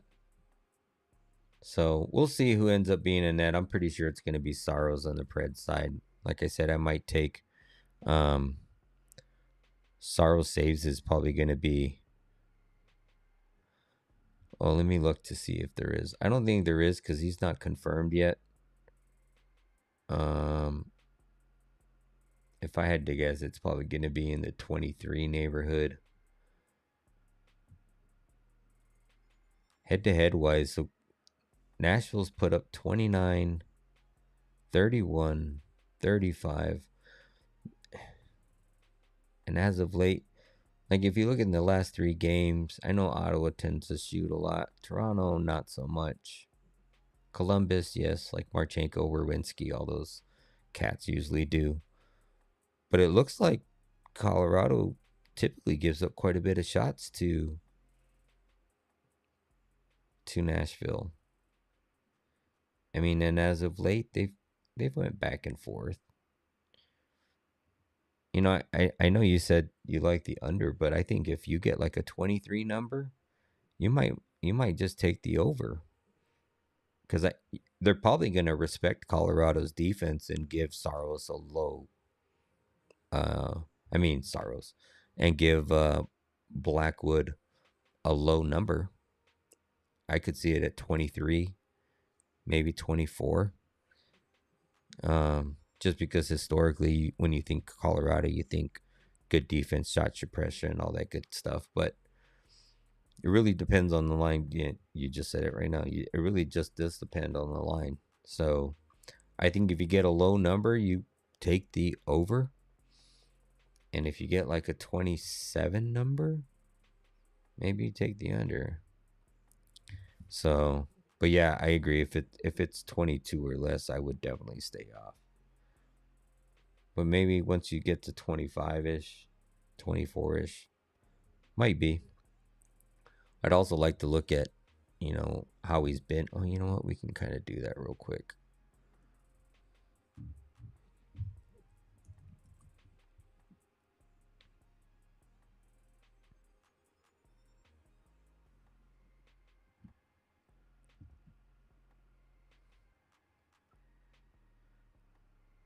Oh yeah, Q. You want to take his over. 35 shots, 39 shots, 34 shots, 40 shots, 27 and 30. I mean, 2 of those were with Colorado. One was, okay, I get the San Jose because they've always had shitty defense. And New Jersey, yeah, these are, the early years of Jack Hughes. So when they're still trying to come up. But yeah, I would take the over. I would definitely take the over, Blackwood. And if they respect Colorado and give them a low line, might be a 2-unit play for me. But that's definitely a good look. And I would take Saros over too. Like, let's look at that real quick.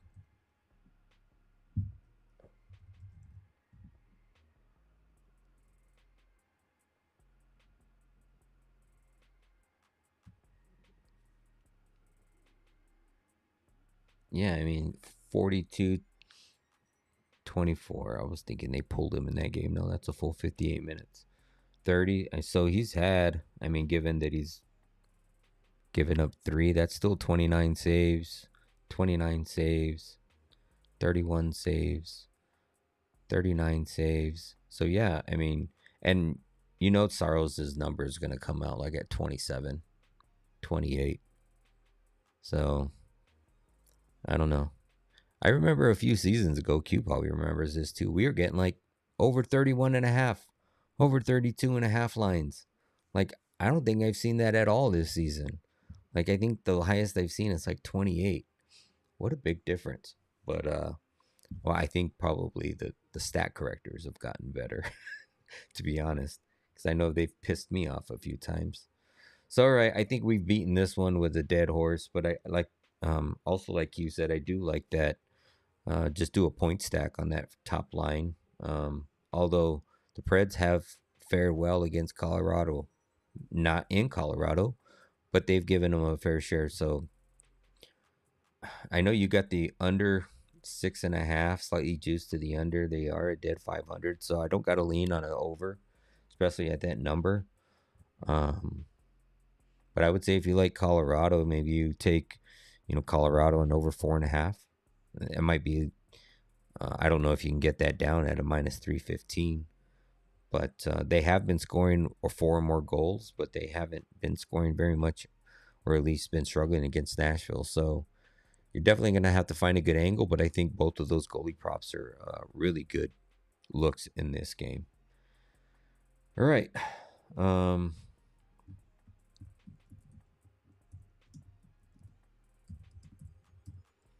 I think that's probably the way I'm going to go in that game, to be honest. I mean, those numbers are just too good to not go with that. Yeah, I would agree.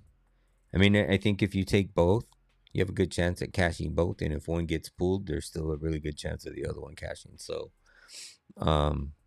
because if that goalie gets pulled, they're obviously losing. So the losing team is going to generate more offense to try to get back in the game, which should make the other goalie go over. So just bet them both and hope you win both. And given that these two teams have played tight games, there's a good chance. And if you look at their history, they're 30 plus shots on goal both ways. So I think it's definitely a good look. All right. Let me get our fancy dancy timestamp here. Hopefully I haven't bored y'all.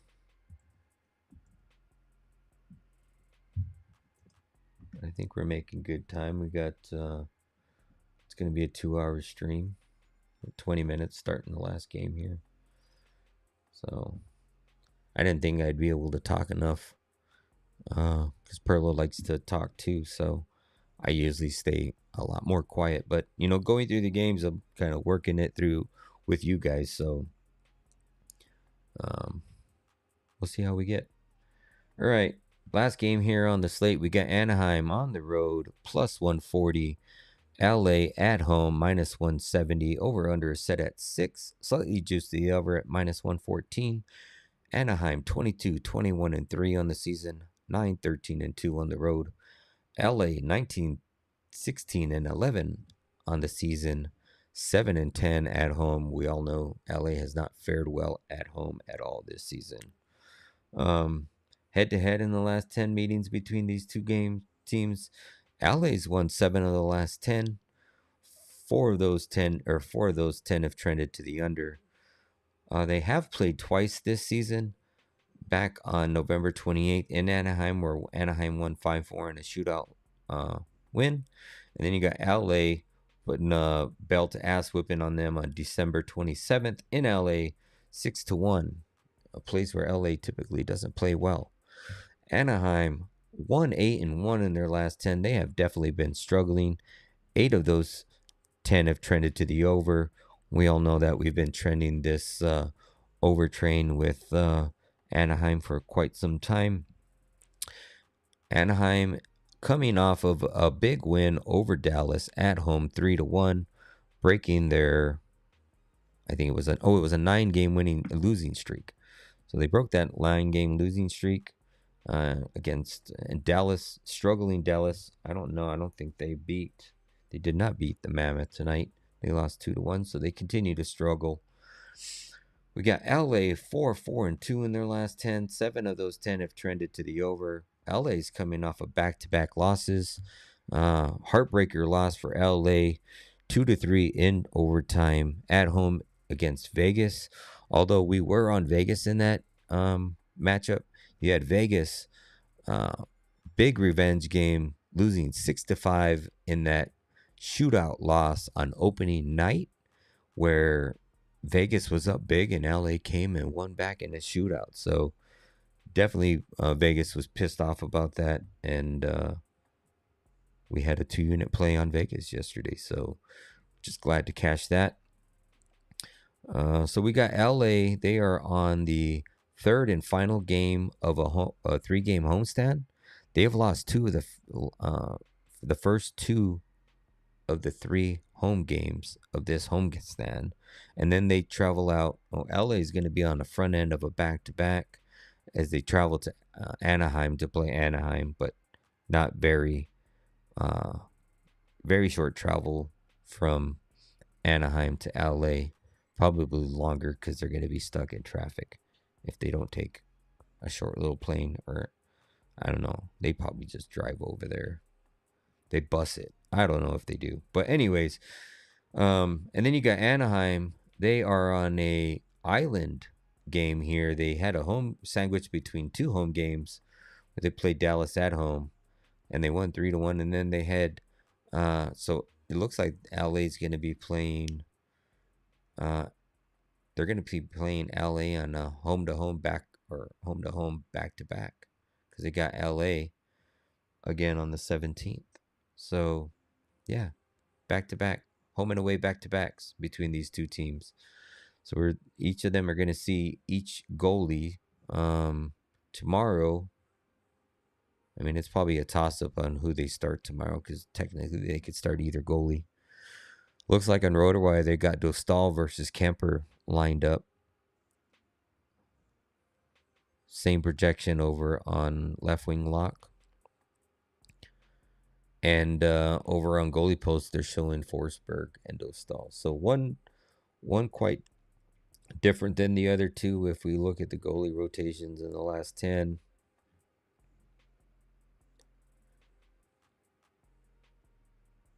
Dostal, Mrazek, Husso.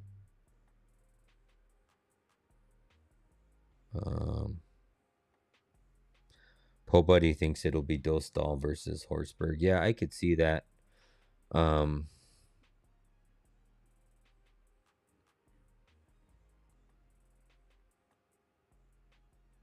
Is Husso still on the...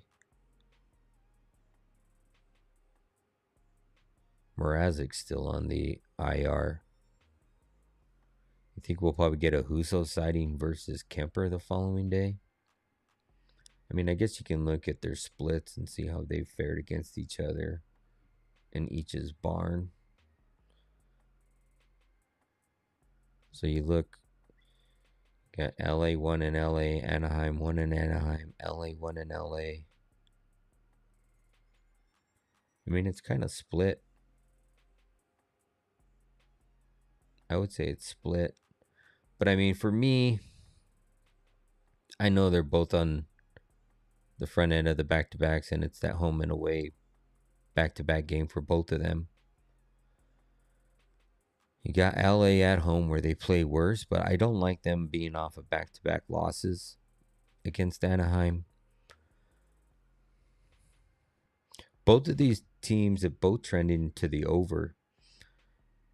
And at a flat 6, I would probably fare to the over. And if you get Forsberg, like Poe Buddy feels like in this first game, like I would lean more so the over on a I would fare so probably more on a Husso start.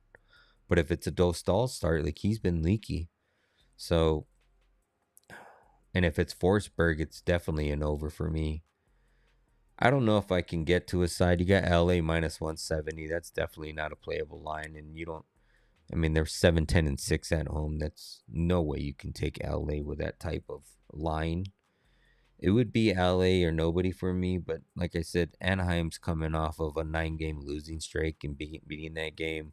Do they find momentum versus them? I don't know. Let's see. Poe Buddy saying Carlson, Gunther, Terry expected to be back in the lineup for the Ducks. Armia, Perry, and Kopitar and more expected in the lineup. So that's a whole lot of movement there. You know, Armia and Kemp, Anis Kopitar have been out for, and more, all have been out for some time now. We just had Perry go out on that one game for a family illness or something. But that's something definitely to be interested in looking at, because with all that movement, like, that's a lot to digest. I mean, I would still lean the over, because I mean, I understand you're getting some defense coming back out of those offensive people, but I would still lean the over. That's what I get to in this game is the over. I could see some props in this game too. But more so on the Anaheim side, especially with all of those people coming back. And then as far as the LA Kings side, it's going to be hard to tell who. Like, I can look at props right now, but until we know the official lineups and who's going to be in the top 6 on both teams, like,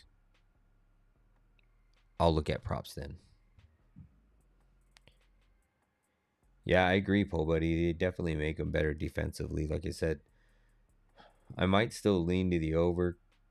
Head-to-head wise, then they trend to the under, but it's more so like one-sided games. Look at that. Every 1, 2, 3, 4, 5, 6, 7 of the last 8, the losing teams hasn't scored more than 1 goal.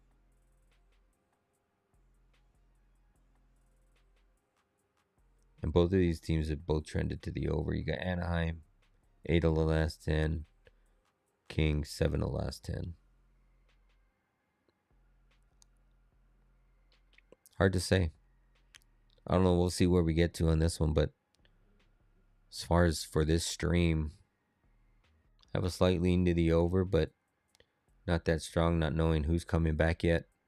Don't know who's going to be in net. I think if it's anybody from Anaheim have been leaky. But for LA, if it's Forsberg, I can't take an under with Forsberg in net. But we'll see if we get to something in this game. Definitely going to probably look at some props for sure and see what we get to on there. All right. Well, I think that pretty much does it for the entire slate here. I'll do a quick rundown here at the end of this show so that I can do a clipped, shortened version for everybody that just wants to see what I ended up getting to at the end of this stream. And then you can go back and rewatch the shortened version. It's usually like 5-7 minutes. And we'll see how it gets. But all right. Well, like I said, thank you everybody for tuning in. I'm going to do a clipped version of what we just went through, and I'll run that, and then we'll do some closing comments, and we'll get out of here. See if we can get out of here in under 2 hours. We're at a minute and 49 mark. So let me put that on my notes so I can make everybody happy and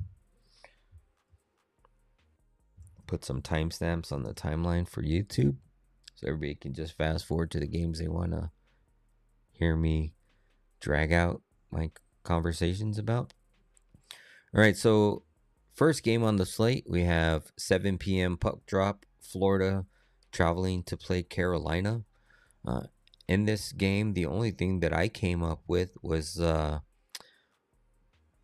Florida team total over 3. I think if it's Anderson in net, we could possibly get there. I know that Marchand is still listed day to day. There's a very good possibility he'll be back in the lineup tomorrow. But if it's Anderson, I'm probably going to just take Florida's team total and get out of there. Oh, I forgot some sound effects for Poe Buddy. Here's we finished. And we always get the air horn in there as well. So, but yeah, I think, like I said, if it's Anderson in net, I'm just going to take the Florida team total over 3 and maybe look at some props. I've been tailing some Svechnikov, Jarvis, not so much Aho, and those players. So we'll see if we get to some of those. On the Florida side, It's hard to say because if Marchand's back in the lineup, we'll see. But hopefully they put the Lundell, Luster-Ryan line back together, and we'll see where they get with that. Yeah, Poe Buddy. Thank you for all 58%. Who knows? I guess I had to give 100% today, right? With Perlo not being here. Okay, next game on the slate, we have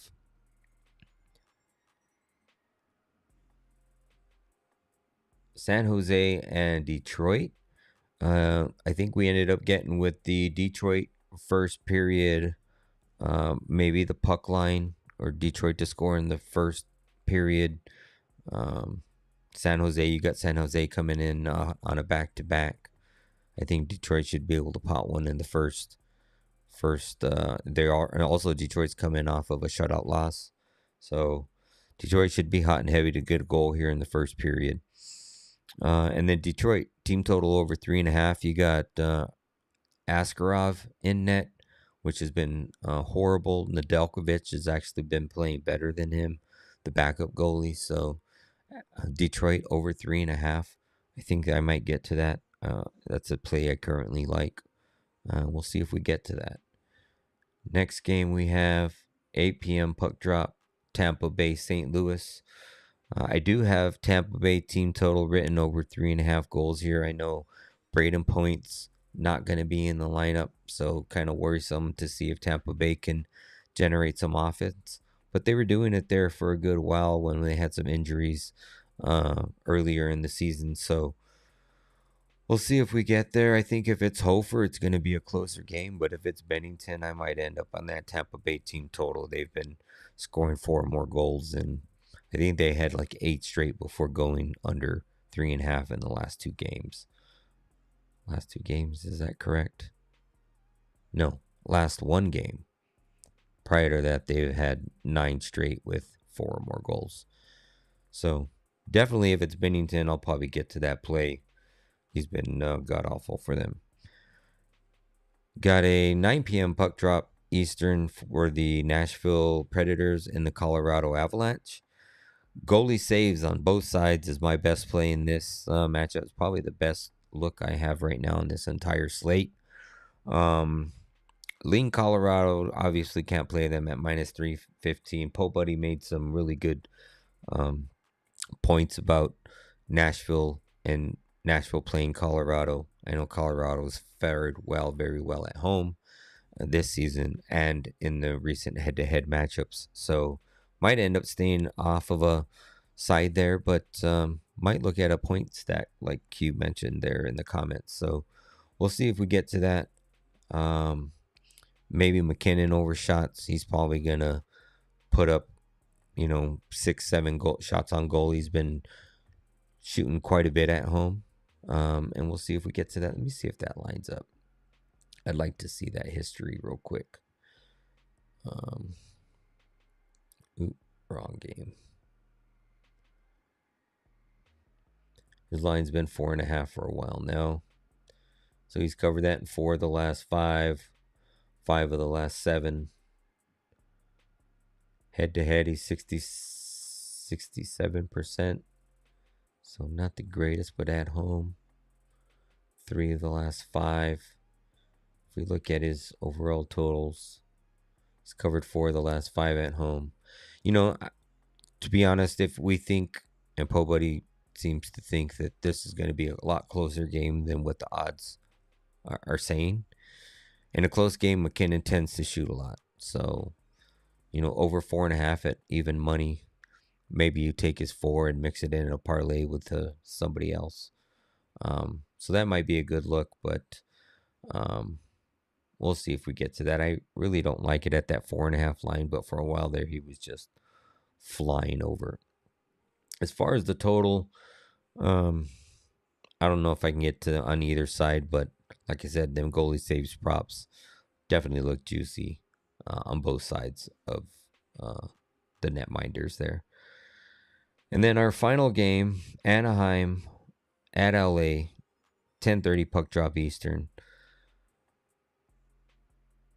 There's just too much to too many anomalies to make a conscious decision right now on a total or a side. I mean, Po Buddy said it. Carlson, Gunther, Terry, all expected back in the lineup for the Ducks. Armia, Perry, Kopitar, and more all expected back in the lineup for the Kings. Both teams have been tending to the under, but you're going to get a little bit of offense and defense in both of those additions to this lineup. And then as far as the over or the under, I know the head-to-head between these two teams have definitely trended to the under. With all these people being garbled in the lineups, there might not be as much generating offense. And you could see an under. It's at a flat 6. Maybe bump it up to 6.5 and trying to find a parlay piece with it or something like that. But yeah, like I said, I don't know if I'll get to anything in that game. We're going to have to wait to see how the lines shake out. But like I said, over at the Legacy Sports Discord, we are a free service. So you can head over to the link in any one of my YouTube, X, and IG bios and join the Discord. And you can get my official plays every day there.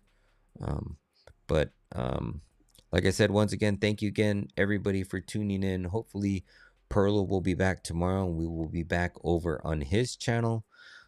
You can find me over at IG, X, Instagram at Exotic Wagers with a Z. And I plan on trying to put out more content here on my channel. I'm going to try to do like an early morning Saturday quick rundown of the slate or something like that. I'm definitely going to do it on shorter slates so that we don't have to run down a full 10 game slate. Or maybe I might just do a single game review and go in depth in a single game. But yeah, I will definitely work on the creepy Perlo pick for the next one so we can have him in like sitting over here on this side or something. But like hopefully I don't have to do that, and maybe he's just back in the stream tomorrow. And what are we looking at for a Saturday slate? I'm sure it's a huge slate. 13 game slate for Saturday. So me and Perlo will probably be on this stream tomorrow for about 3 hours. Hopefully we can get to it, and hopefully JD can return as well. Like I said, he's at he works for VSiN, and which is he does a lot of media coverage for the Kings. So I believe he was out in the Knights and Toronto game tonight. I believe it was for work. I don't know if it's for work or if he was just going for vacation, but definitely a huge hockey knowledge when JD's in with us. And like I said, thank you. And JD's still on his date. Yeah, he's on cloud 9, putting his Heimies to use. Well, all right. Well, thank you for tuning in. Catch you guys again on another ForeCheck podcast, or maybe on Rico and Perlo's House of Exotic NHL Heimies Picks Frolic. Thank you for tuning in, and catch you guys next time.